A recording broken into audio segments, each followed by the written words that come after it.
believe me, just watch.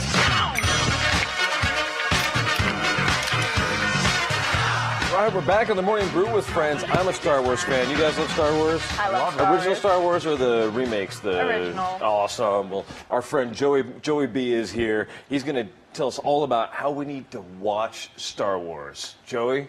Yes.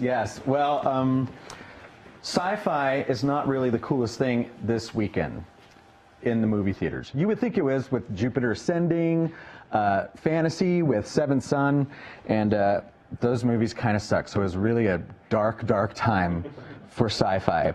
So, which brings me to the most anticipated movie. Everyone says most anticipated movie of 15, but it's actually the most anticipated movie of all time. Episode 7.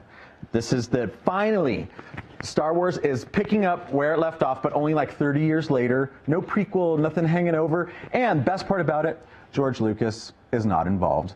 This is directed by, right? Yeah. He ruined a lot of things, all right? And J.J. Abrams is going to fix it. And so I'm really stoked. But here's the reality of it. For all you nerds out there, this is the fellas, and I know there's always exceptions, but for the most part, how many of you have significant others, your girlfriend, wife, not into Star Wars? They've never watched it all the way through. I've seen part of 1. I know who C2D2 is, but that's got to be fixed before December when episode 7 comes out. So I'm presenting you with something called, you may have heard of this, but it's called the machete method, or as I like to call, how to get your girlfriend to nerd out on Star Wars. And there it is. So you start with episode 4. This is the movie that started it all. This was originally just known as Star Wars, but now it's episode 4, A New Hope. And this one's, this one's grainy. Oh, the effects aren't that good. It seems so slow. But it sets everything up really nice for episode 5, which is the big bad mother of all time. This is where stuff got super real in The Empire Strikes Back, right? So we're talking hands getting chopped off. We're talking people finding out who their dads are. We're talking about like Lando, okay, some Cloud Cities. It's nuts. Probably the most revered and most beloved of all the Star Wars movies. And then you go back to episode 2. Attack of the Clones. And this is where you start to kind of get the setup. You get the love story between Anakin Skywalker and Natalie Portman, right? Which everyone has a love story with Natalie Portman, let's face that. So then from there, you go right up to episode 3, which is Revenge of the Sith. And this is where the bridge into episode 4 happens. And you get to see Anakin Skywalker do his downward spiral into Darth Vader, into what he becomes. Unfortunately, with this movie, they wait until the last 15 minutes to do all that, right? So you could have just spent the whole movie talking about how this guy just gets dark and our favorite enemy of all time, Darth Vader, becomes who he is. But yeah, they rushed that all into the last 15 minutes. But there is a redemption story to this. We go to Star Wars Return of the Jedi, episode 6. So when you go right from seeing Darth Vader become Darth Vader to Darth Vader become Anakin again, this is awesome. So there's one other thing, though, that I need to warn you, fellas, as you're watching this with your ladies or with your significant other, whatever you got, you're going to see Princess Leia on the slave barge, okay? You know that. My advice to you, don't even acknowledge that she's really hot in that costume. It's a trap, okay? Stay away from Princess Leia. Oh, you don't even notice. You're all about Jabba, right? And so you're just like, you tell your girl, you know what?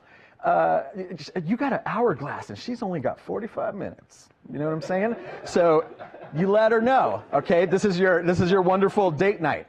So now we have the whole collection of Star Wars movies. So I'm going to recap it for you. The order is such as this. Episode 4, 5, 2, 3, 6. 4, 5, 2, 3, 6. Now you may be wondering, you left one out. No, I didn't. Yes, I did. All right? We're talking about The Phantom Menace, which I stood in line for hours to see this movie. And the main thing about it, I realize, is that I'm never going to get that time back, ever. So it's on purpose that it's not in there. The main culprit of this movie, the real enemy, is a little character named Jar Jar Binks. And the machete method is probably the best thing to happen to sci-fi fans because of this. Machete! Right? Out! No Jar Jar. So you don't even watch that movie, okay? You watch it in that order, 4, 5, 2, 3, 6, no episode 1. You're not going to ruin anything, and you can get your, what do I want to say? Get your girlfriend, get your friends, all your supposed hipster nerd friends who aren't really nerds because they haven't even seen these movies all the way through. This is your chance to get them up to speed before December and before episode 7, The Force Awakens. Probably the trailer that you watched 80 times. Okay, Joey, I got one quick question for you. Ask me. Because I have the collector's edition DVDs, of course. Yes. But I'm looking for the original, non-messed with. Can you get those? So the non-CGI ones where Jabba doesn't walk around? You can on 2 of them. Okay, so episode 4 and 5, Star Wars and Empire. Okay. Have it's called the despecialized edition. Like the what they did was, edition? and it's sanctioned by Lucasfilm. You can watch it all. It's free to stream. You can watch it all on YouTube. And these guys took that movie and restored it. They used a blend of the special editions and things like that, but it didn't put any of the new content of the special edition. Because they made a pristine version of Star Wars and Empire, and you can watch that this weekend. That's excellent. Yeah. Well, there were some good parts in episode 1, I got to admit. Yeah. I love the pod race, man. You can't say the pod race wasn't awesome. You know what? That was sort of cool, but you know the rest of that movie sucked. Right. Right? But because they put the Force in, they took the Force and made it scientific. Right. Oh, you have a high midichlorian count. That's Right. why the Force is strong. No, the Force is mystical. It's you don't know why. Right. Why? Right. It's just We don't what it want to does. know any of that. Yeah, I don't want science. Don't mess it up with science. Right. Don't mess up fantasy Yeah. with science. That just ruins the whole thing. Exactly. Are there other movies, other franchises too that we have to go back and do this with, like Alien? Do we want to go back and do this with? Yeah, you probably don't need to rearrange the order though on Alien. Yeah. You know, I went back. My first Alien I saw was Aliens, the second one, and then I went back and saw the first one, and I was scared. What do you think about I the got new scared. Alien movie? I Being the don't sci-fi know, guy man. you are. I think it's going to be awesome. I hope it's awesome. Neil Blomkamp. Yeah.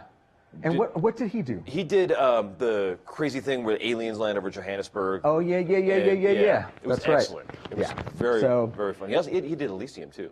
Oh yeah, which was like watching Halo. Right. Yeah, but as It was like, movie. well, actually, that one though, that was like watching a video game over your friend's shoulder, and you weren't allowed to touch the controller. Yeah, exactly.